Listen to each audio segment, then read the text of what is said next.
Listo, muy bien. Bueno,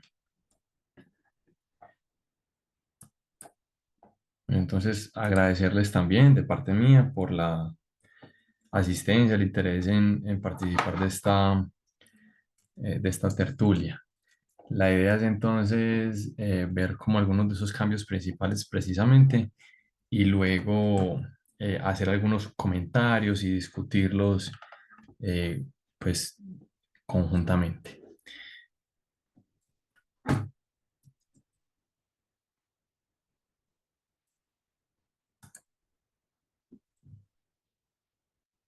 Muy bien.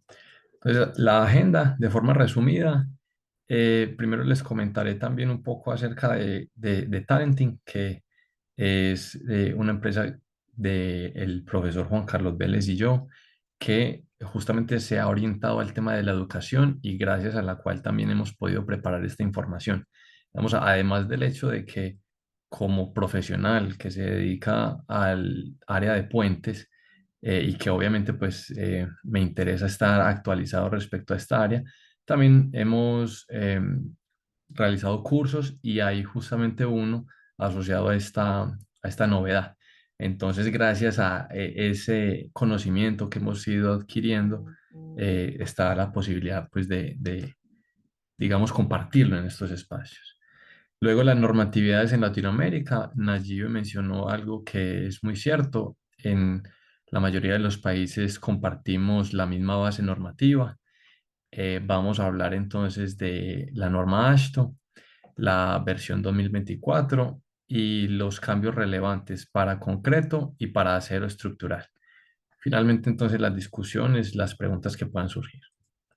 Entonces, eh, esta iniciativa también surge desde Talenting, que es la empresa que se dedica no solamente a la educación, sino también a la consultoría, aunque desde sus inicios la hemos orientado más justamente a la educación y eh, eventualmente generamos seminarios, cursos presenciales, también virtuales, en diferentes áreas, tanto en edificaciones como en puentes, principalmente en el área estructural, pero también recientemente nos hemos movido hacia el área geotécnica.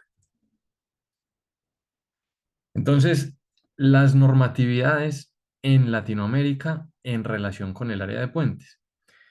Aquí tengo un resumen de los países y las respectivas normas y el código base. Entonces, por ejemplo, mencionar algunos casos como el de Argentina, que tiene su reglamento para puentes, dentro de él, que digamos el reglamento completo se llama CIRSOC, y el área 800 se relaciona con el área de puentes. El código base para esa normatividad es el AASHTO LRFD del 2012. Del 2012 al día de hoy, para que tengamos una idea, ya han habido pues varias versiones más nuevas. Entonces, después de la de 2012 hubo una en 2014, posterior a a la del 2014 hubo una en 2017, luego en 2020 y recientemente la del 2024. Entonces, hay varias versiones de retraso en algunas de las normas de los países de Latinoamérica. En Bolivia, por ejemplo, a diferencia de Argentina, que em, lo que hace es adaptar, Bolivia lo que hace es adoptar. Entonces, Bolivia adopta en su manual técnico para el diseño de carreteras como una extensión el código AASHTO LRFD vigente. Quiere decir que en estos momentos, en estricto sentido, pues están rigiéndose con esta nueva norma que fue lanzada en diciembre del año pasado. Obviamente, hacerlo de esa manera tiene sus retos, tiene también sus ventajas y tiene también sus desventajas. En el caso de Chile, por ejemplo, ellos están actualizados hasta la versión del 2020 en cuanto a referencias. Em, También permiten algo un poco particular y es que todavía permiten hacer el diseño con la versión estándar, que la última versión fue en 2002, Y el caso, por ejemplo, colombiano, nosotros estamos actualizados en la adaptación de nuestro CSP 14 hasta la versión 2014 también de este código ASHTO. En el caso de México, se remite también o da la posibilidad de utilizar la última norma ASHTO y allí vemos más o menos que, digamos, muchos países están actualizados hasta el 2012, otros 2014 y otros inclusive pues la más nueva.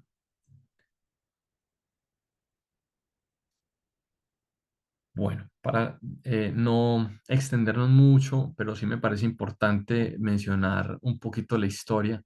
Ashto vino desarrollando códigos más o menos de forma oficial pues en 1931. Desde ahí empezó un diseño basado en esfuerzos y con factores de carga viva. Esos factores de carga viva todavía siguen siendo muy utilizados, pero hoy en día más en desuso. Y en 2012 se generó la última versión, esa fue la última versión de la versión estándar eh, o del enfoque estándar, si lo queremos más bien diferenciar de esa manera, la versión 17 en 2002. En 2002 ya se migró completamente al enfoque LRFD y de ahí en adelante, pues las versiones que ya muchos de nosotros conocemos. En 2014 se generó la séptima, más o menos también de forma paralela se iba actualizando el código colombiano y se alcanzó a implementar los ajustes que se le habían hecho a la versión sexta. Entonces quiere decir que nuestro código en Colombia está actualizado hasta la versión 2014 también. En 2017, como les mencionaba, la versión octava, en 2020 la novena y en 2024 la décima. Y bueno, en la parte de puentes nos hemos acostumbrado mucho, quizás con los cambios que habían sufrido, que algunos eran más de organización de los requisitos, de los diferentes tópicos dentro de la normativa, y no tanto de fondo. Pero en 2024 sí hay cambios bastante importantes. Antes de continuar con esos cambios importantes, quiero mencionar también otros códigos y que es el caso de las especificaciones, guía para las construcciones de autopistas y pues de puentes en especial. Este documento, en el caso colombiano, digamos que se ha ido regando en diferentes documentos. Se había adoptado de forma directa hasta la versión anterior del código, pero en la última versión pues no se siguió con ese trabajo.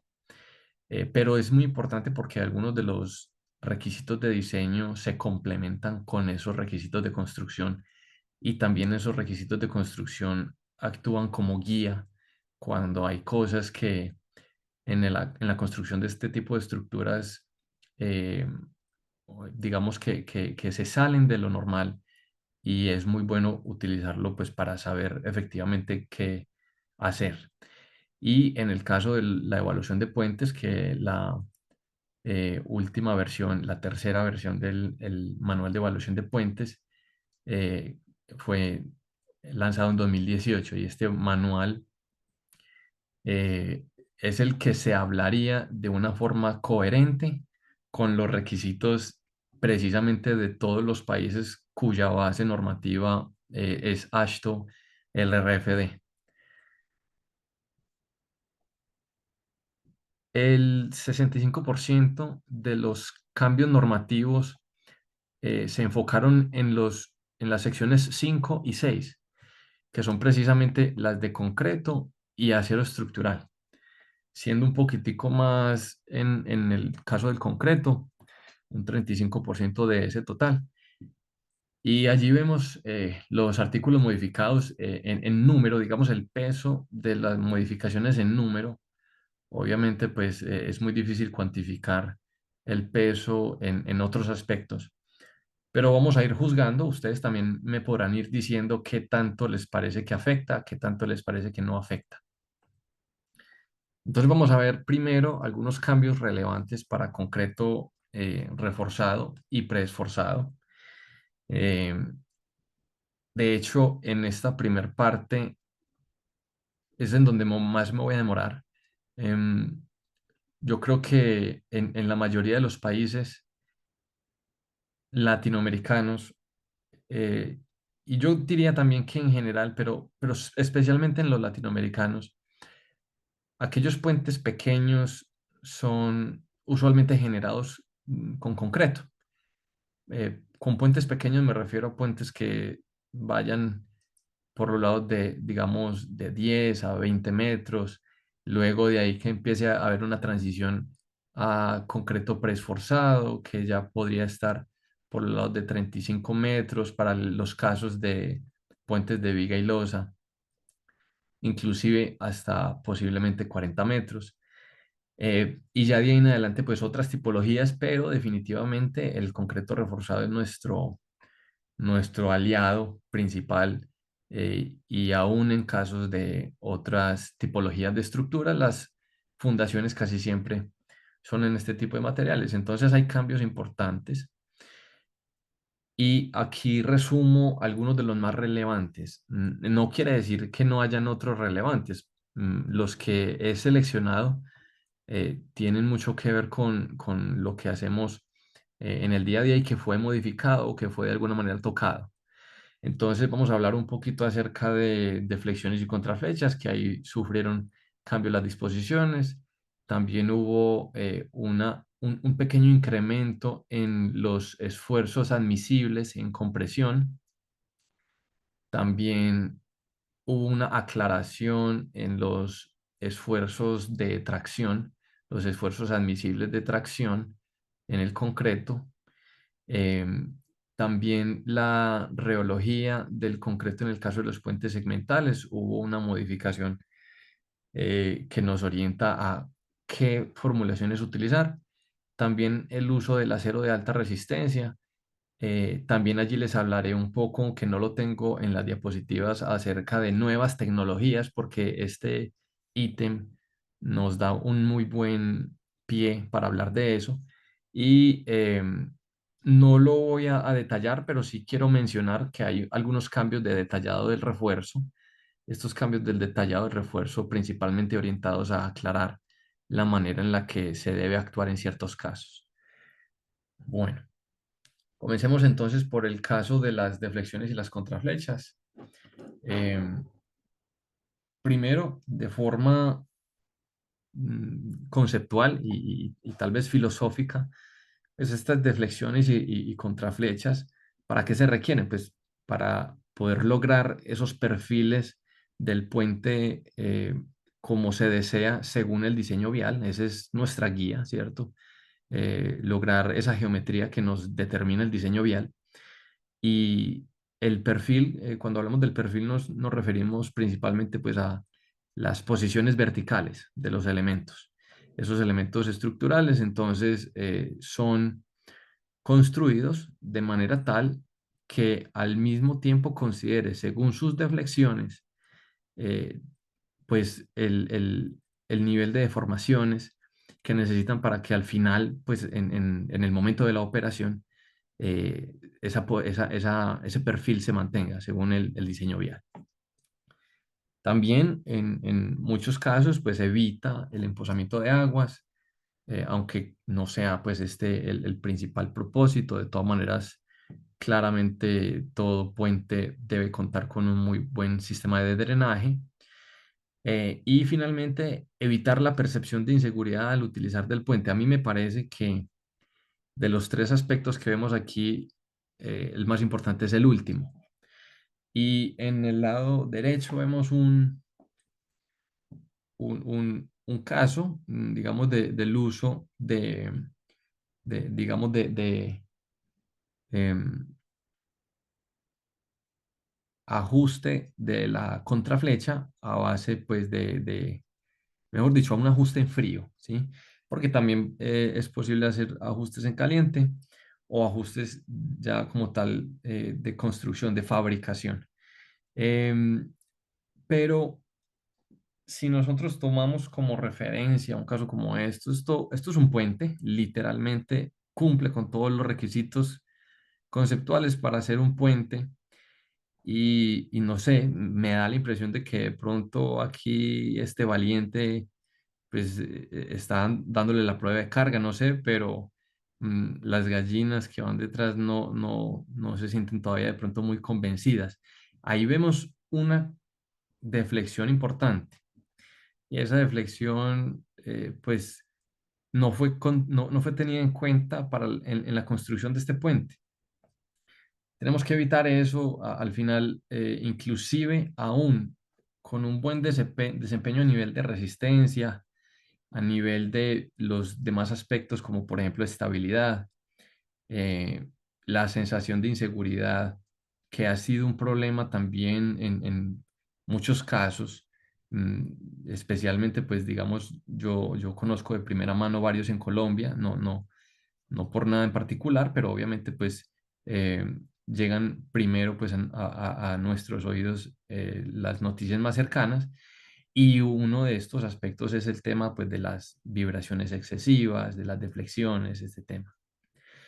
Entonces, para evitar ese tipo de cosas y conociendo que también la norma de puentes había sido, digamos que un poquito, digámoslo, lenta al momento de actualizar las disposiciones asociadas al cálculo de las deflexiones y que con base pues en ellas es con las que se determinan las contraflechas necesarias. Para el caso de concreto, que recuerden que en ese primer capítulo es que estamos, en ese capítulo número 5, lo que decía la norma de una forma mucho más simple era que pues para el cálculo de las deflexiones instantáneas, por ejemplo, se toma en cuenta pues el módulo de elasticidad especificado en la misma norma y tomando el momento de inercia como bien sea el momento de inercia bruta, que sería pues sin ninguna reducción con base pues simplemente en la geometría de la sección y eh, también da la opción entonces de el momento de inercia efectivo que toma en cuenta los efectos de fisuración promedia a lo largo pues, de un elemento en particular, un elemento de concreto. Entonces, tal vez esta es una de las razones por las cuales para efectos del cálculo de las deflexiones, los diseñadores de puentes no nos preocupábamos mucho o no le sacábamos mucha punta al lápiz respecto a el procedimiento de cálculo que se seguía pues para esto. Y ya teníamos la ecuación que vemos allí en pantalla eh, y muchas veces inclusive utilizábamos el módulo o el momento de inercia bruto de la sección, porque obviamente pues es más sencillo que hacer el cálculo del efectivo. Ahora, tomando en cuenta también las actualizaciones del código ACI 318, el código ASHTO ha hecho una adaptación de los requisitos análogos en los cuales se hace la evaluación del momento, digámoslo, representativo, eh, MA, por ejemplo, que en el caso de una viga simplemente apoyada, ¿sí? Podría considerarse como el momento máximo. Entonces, con base en ese momento característico, dependiendo del diagrama de momentos del elemento, se hace la comparación de si ese momento pues es inferior a los 2/3 del momento que genera fisuración en el elemento o es superior a él.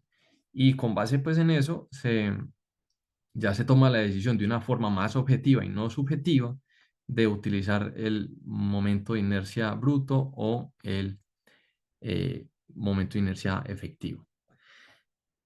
Eso por el lado entonces de las deflexiones instantáneas. eh, y quiero hacer una pequeña aclaración también, y es que aquí nosotros estamos hablando de lo que sucede con el concreto en términos de su fisuración.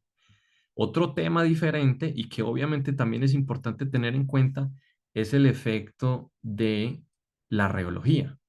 Entonces, cuando nosotros mm, consideramos que es importante el tema de la reología en las propiedades del concreto, vamos a hacer un sencillo dibujo acá. Nosotros sabemos que de forma similar a cómo varía con el tiempo la resistencia del concreto, pues también lo puede hacer el módulo de elasticidad. Entonces, esta misma gráfica en términos conceptuales, obviamente no de unidades, pero nos sirve para representar el módulo de elasticidad del concreto. Y esa es una variable que yo creo que todos los diseñadores de puentes muy juiciosamente sí consideramos. Inclusive tiene la gran ventaja de que los mismos programas de modelación para el análisis y el diseño lo hacen de forma automática y lo hacen muy bien, pero nos estamos tal vez olvidando o no se hace mucho énfasis en el tema de la fisuración. Entonces, bien sea que la inercia, que es la efectiva, se haga o se defina como la inercia bruta o como la inercia efectiva, digamos, calculada, ¿sí? Llamémosla de esta manera, pues entonces ya tenemos una forma objetiva de unificar estos dos criterios para poder implementarlos también en el software de cálculo. O, pues en los casos más sencillos, hacerlo de una manera manual. Pero me atrevería yo a decir que muchos casos en donde se hacía modelación, el único aspecto que se reflejaba terminaba siendo este.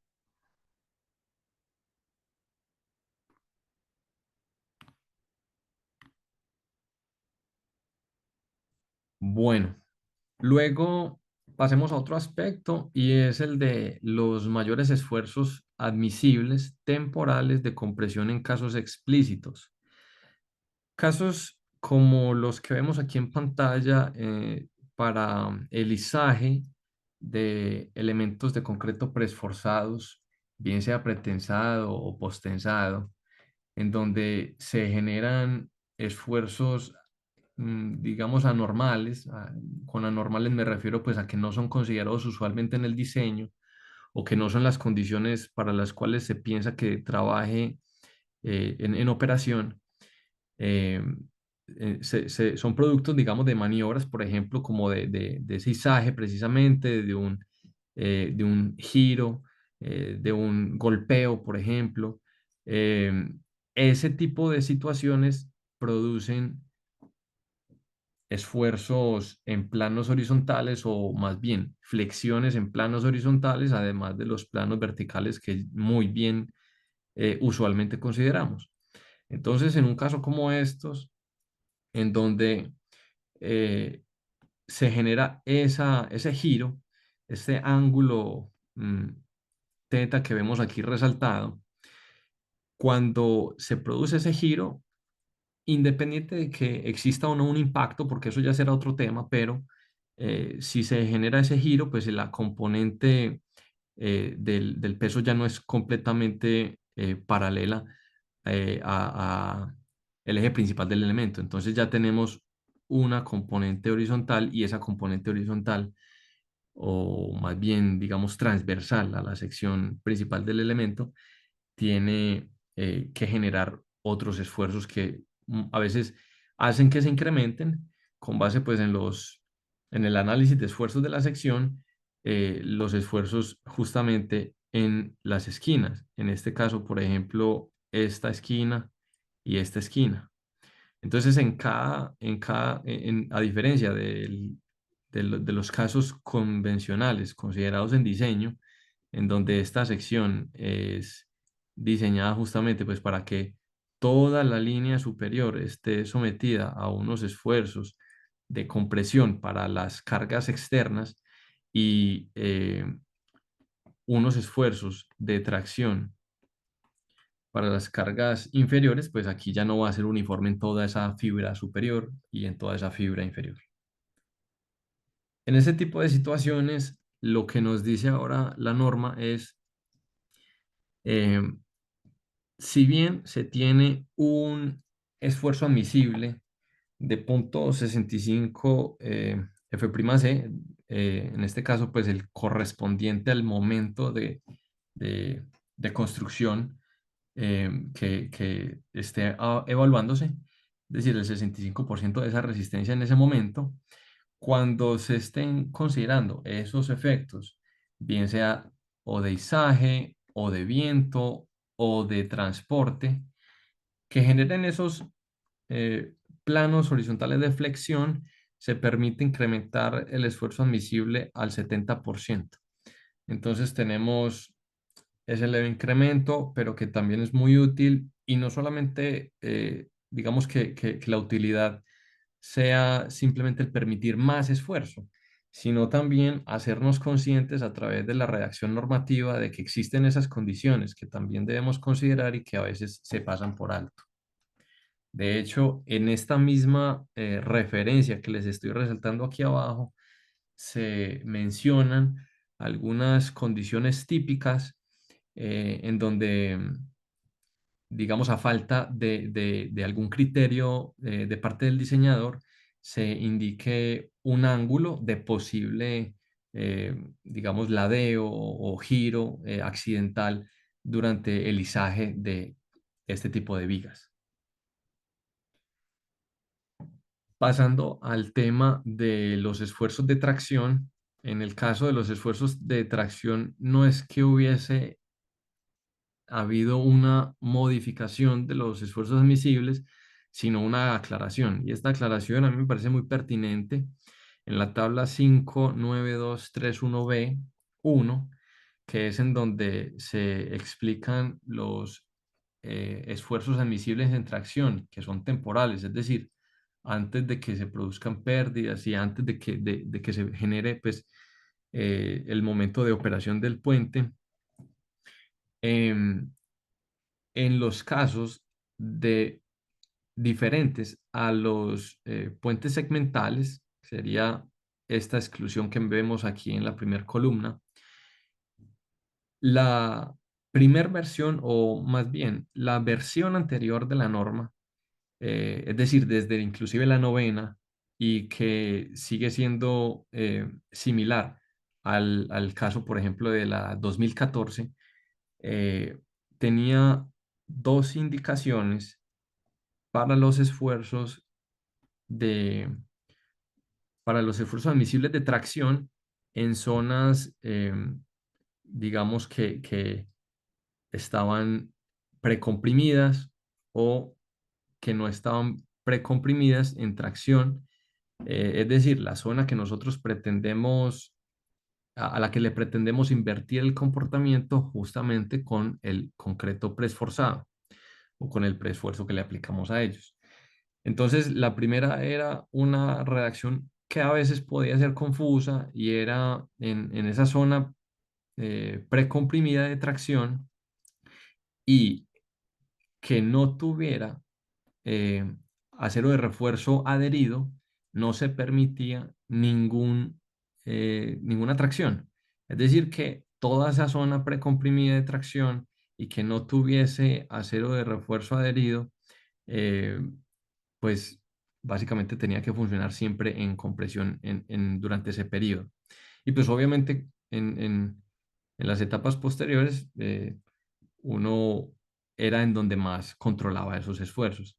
En el resto de áreas diferentes a esas, eh, y que tampoco pues tuvieran el acero de refuerzo adherido, sí se permitía cierto rango de esfuerzo en tracción.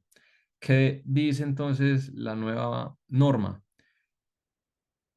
Esas dos clasificaciones nos elimina, pues digamos, esa dificultad de nosotros definir cuál es esa zona precomprimida en tracción, porque es que, por ejemplo, si algún diseñador tiene una revisión de un diseño eh, para otra persona, mm, otro profesional, según el método de cálculo que emplee, según los resultados, esa zona de precompresión, esa zona precomprimida de tensión, podría ser una zona geométrica diferente.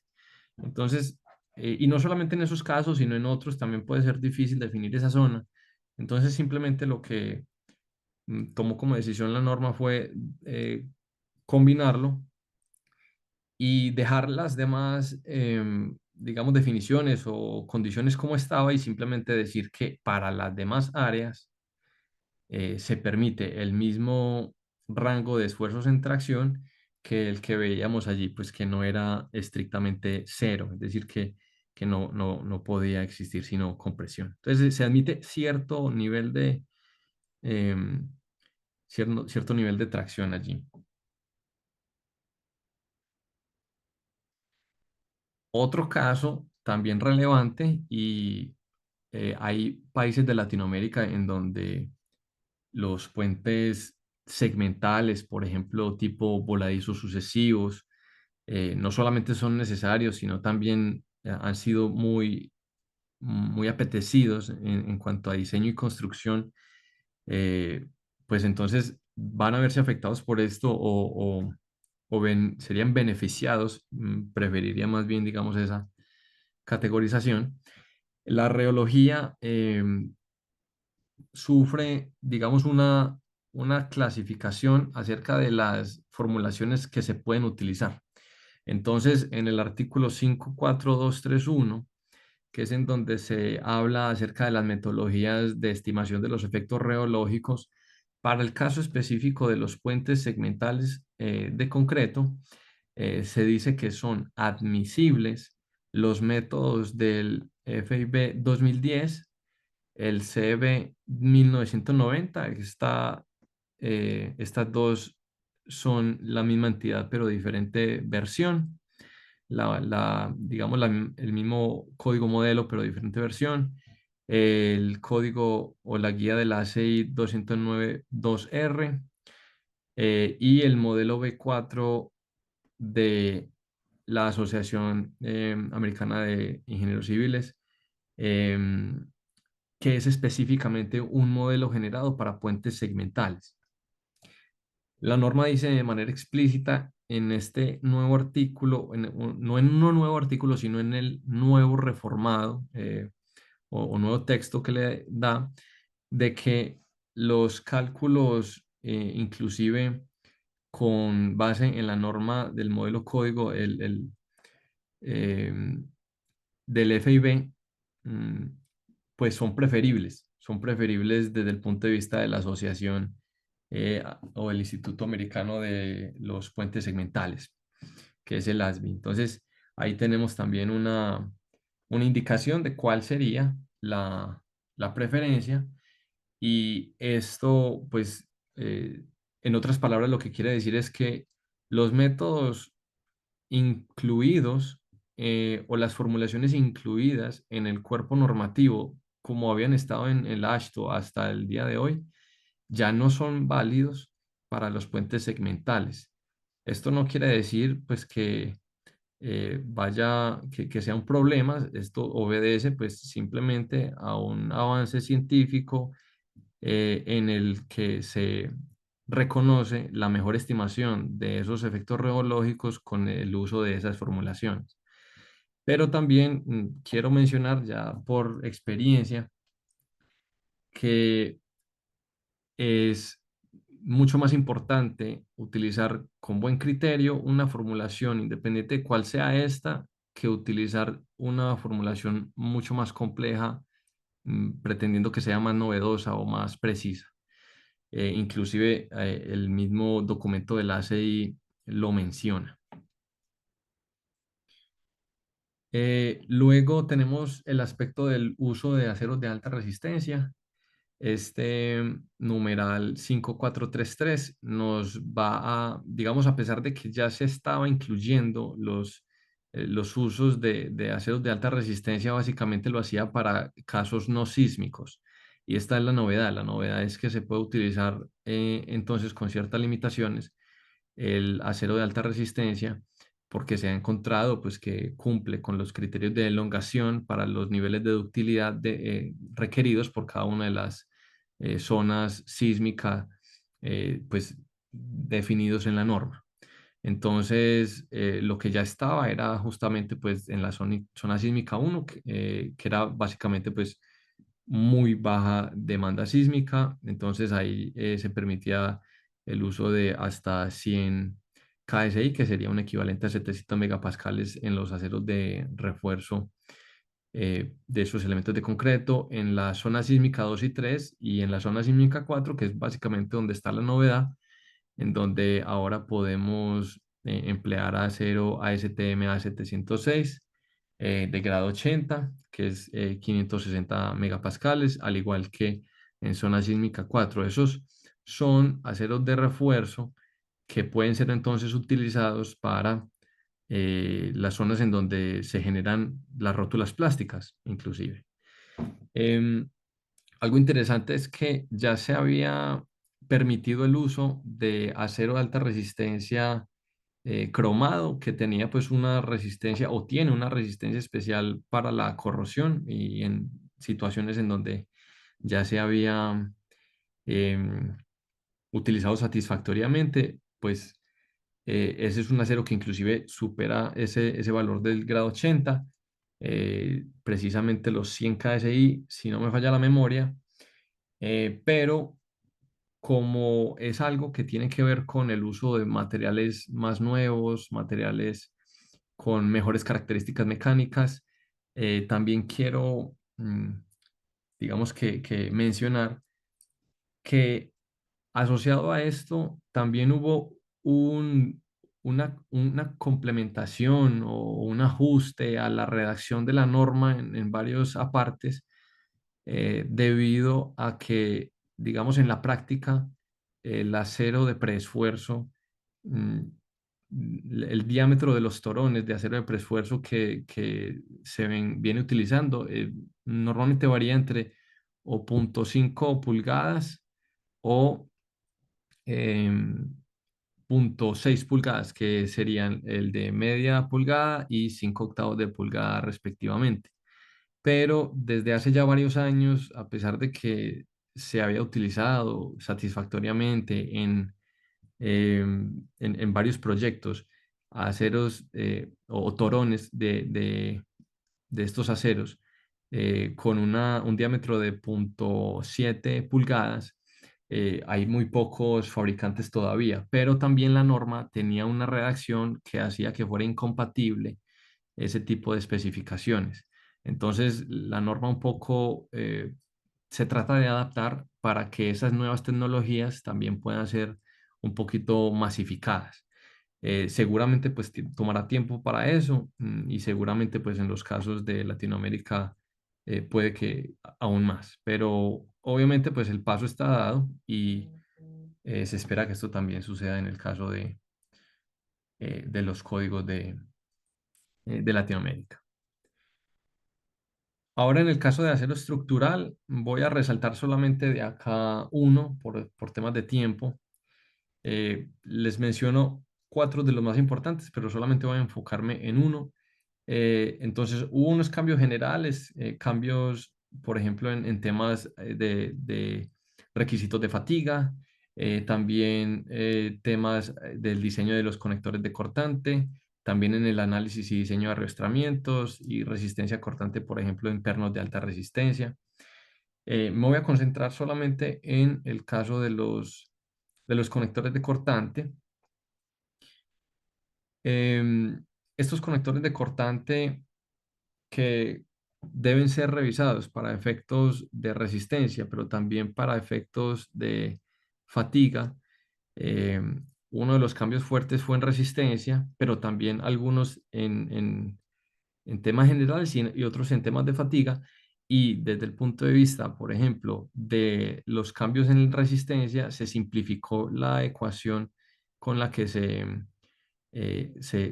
hace el cálculo de su resistencia. Y si ustedes recuerdan la expresión anterior que hacía referencia en la primera parte a la resistencia del concreto, este sería el concreto, y en la segunda parte a la resistencia del acero propiamente, pues ahora solamente hace referencia al acero. Eso para tratar de unificar y dejar simplemente esa expresión, pero lo que se produce con esa expresión es una leve reducción en la resistencia. Obviamente, pues se podría pensar en que eso puede generar un encarecimiento de los diseños, pero al final de cuentas es un balance entre ese cambio y los demás cambios que han habido también.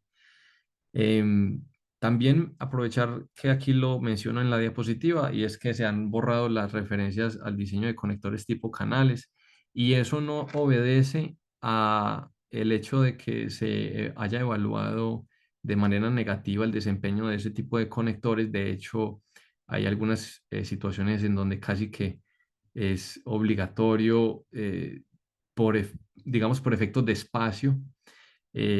Un poco se trata también como de mitigar esto al permitir una separación más pequeña en los conectores ya normales, pero a diferencia de Estados Unidos, en donde parece que este uso de conectores de tipo canal ya ha sido bastante, mm, pues digamos que ha ido cada vez más en desuso, cada vez más en desuso. Me parece a mí que en Latinoamérica, pues sobre todo para los puentes relativamente grandes, no es tan así. Entonces, me parece que ese tipo de disposiciones o ese tipo de decisiones tienen que ser evaluadas con un criterio un poquito más mirándolos desde el contexto de cada región para, bien sea, conservar las referencias o los requisitos asociados a ese tipo de conectores desde las versiones anteriores del código, o si es que se pretende desarrollar las propias o continuar en esa línea, o tomar esa misma posición de simplemente pues borrar las referencias y obviamente teniendo en cuenta que eso tendría como consecuencia el, pues que no se use en el futuro los conectores de tipo canal. Bueno, aquí tenemos algo más al respecto de esos cambios, pero voy a dejar ya esta parte para cerrar.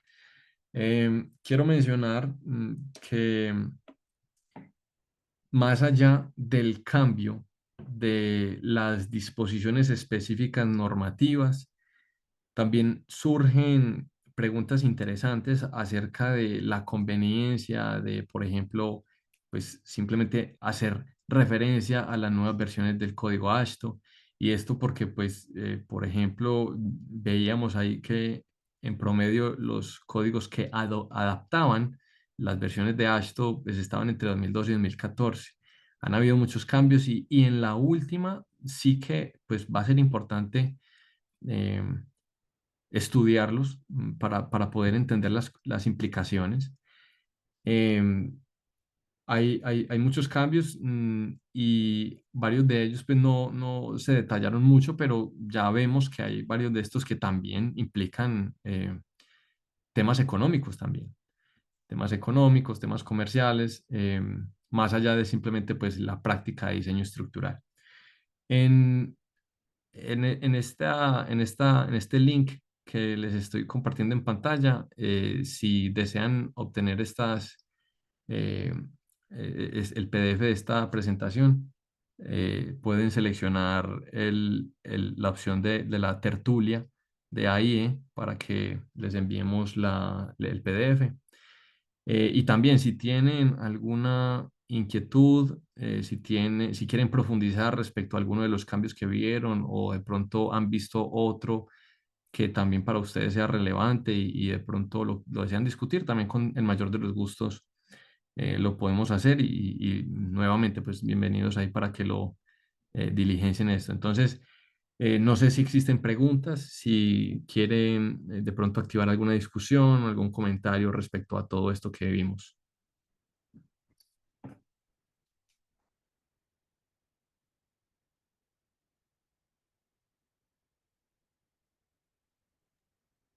No sean tímidos, pueden preguntar.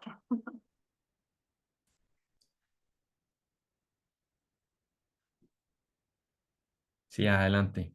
Cualquier pregunta, de pronto yo, pues lo cierto es que obviamente con lo nuevo del cambio, a pesar de que hay algunas fuentes que han ido divulgando los cambios de manera anticipada, como por ejemplo la revista Aspire Bridge, que, que es una de las fuentes pues, que más ha procurado como generar este conocimiento, pues hay otros que definitivamente pues el tiempo todavía no ha llegado para poder detallarlo. Sobre todo, por ejemplo, en el caso de acero estructural, me parece importante indagar en esos cambios el caso de los arriostramientos, porque ahora los arriostramientos en puentes metálicos van a requerir un análisis adicional. Entonces, me parece a mí que inclusive eso implica que hayan actualizaciones en los programas de análisis. Yo no sé con qué velocidad van los desarrolladores de software a hacer esos ajustes, pero creo que en esta oportunidad pues se le debe dar un poquito más de celeridad a comparación de los casos anteriores. Veo que por ahí en el chat hay algunas preguntas. Si me permiten, entonces voy a ir abordándolas. El ingeniero Miguel pregunta, ¿existe algún cambio en los aspectos de espectro de diseño?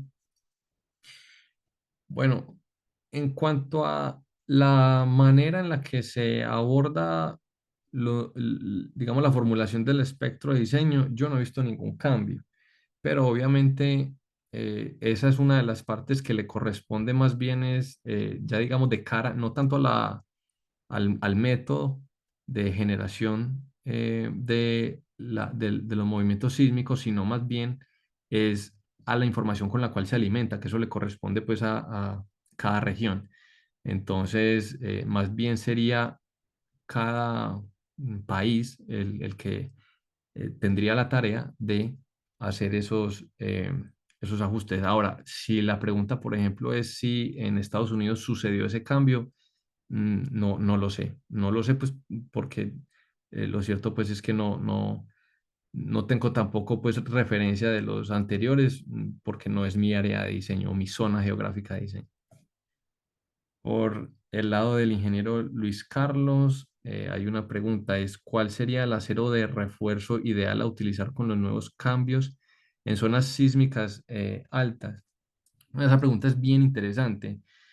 Para mí, si nosotros tuviéramos disponibilidad comercial en países como Colombia o en cualquier país de Latinoamérica, como para poder implementarlo sin problemas, yo procuraría utilizar los de alta resistencia en amenaza sísmica 3 o 4, por ejemplo, sobre todo en las zonas de rótulas plásticas, en donde casi siempre, por ejemplo, el lío es uno poder hacer que quepa todo ese refuerzo de las cuantías mínimas inclusive, sin haberse superado por efectos de resistencia, ya con cuantías mínimas uno se veía en problemas.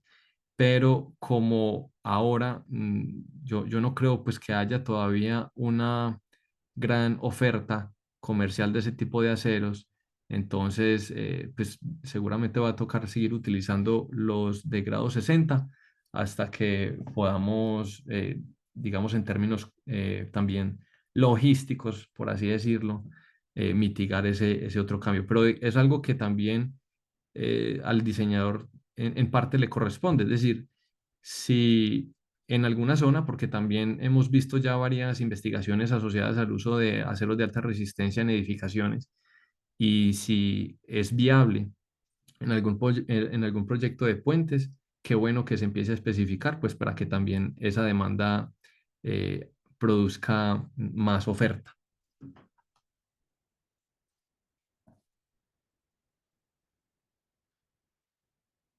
Aló, buenas Bueno, creo que noches. esas eran las dos preguntas, no sé si hay más. Sí, hay otra persona que quiere hablar, ya, ingeniero. Aló, buenas noches. ¿Cómo estás, Cristian? Muchas gracias siempre por tus hermosas tertulias y presentación. Pero el Gracias, caso que Emanuel. quiero preguntar tiene que ver tiene que ver con los conectores de corte, ¿no? Que Sí, mostraste en la última parte porque veo que, bueno, al cambiarnos de los canales que seguimos usando, fíjate lo difícil que ha sido en la parte de edificaciones, donde hoy en día se están desarrollando investigaciones en la Universidad Nacional para poder validar, por ejemplo, el uso de otros conectores que ni siquiera se asemejan a los, vamos a decirlo así, estándar, ¿no? Calificados. Y, y cuando vemos la ecuación que sí requiere un mayor número, esa transición va a ser también difícil como el tema de los aceros, ¿no? Porque estos conectores de corte tienen que tener unas especificaciones mínimas. Sí, así es. O sea, yo creo que el cambio, hay que tener en cuenta que este cambio particularmente no fue con el objetivo de mitigar temas asociados a, pues, digamos, a la dificultad de especificación o de cumplimiento de las especificaciones de esos materiales. Y yo creo pues que eso no sucede porque pues en Estados Unidos no hay esa dificultad. Pero yo creo que eso más bien es algo que como práctica de diseño sí es importante em, blindarse, y en ese sentido yo trataría es de generar digamos, los requerimientos de especificaciones técnicas de los materiales que haga explícito para los constructores y para los fabricantes de estos elementos, pues que efectivamente no es cualquier acero. Esos aceros son aceros de alta resistencia. Lo que pasa es que nosotros no los conocemos con ese término, pues porque casi que es implícito que siendo conectores de cortante, pues deben serlo, pero sí son un material pues que amerita ese tipo de cuidados.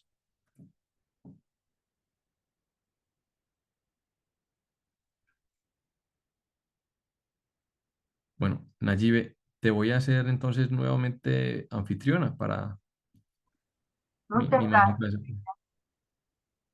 Muy buena la tertulia, excelente.